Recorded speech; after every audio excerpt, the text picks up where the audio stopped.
करता अभयचे जांभूळयुक्त जंबवासव मधुमेहींसाठी संजीवनी।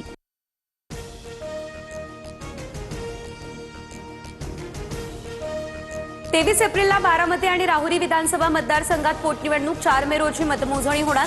निवडणूक आयोगाची घोषणा। अजितदादांच्या निधनानंतर बारामतीची तर शिवाजी कर्डिले यांच्या निधनानंतर राहुरीची जागा रिक्त।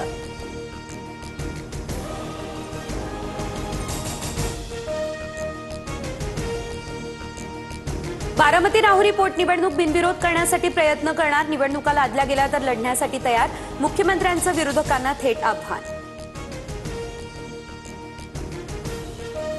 5 राज्यांच्या निवडणुकांचं बिगुल वाजलं। पुद्दुचेरी, केरळ, आसाममध्ये 9 एप्रिलला, तमिळनाडूमध्ये 23 एप्रिलला तर 23 आणि 29 एप्रिल रोजी 2 टप्प्यांमध्ये पश्चिम बंगालमध्ये मतदान होणार। 4 मे रोजी सर्व राज्यांची एकत्र मतमोजणी।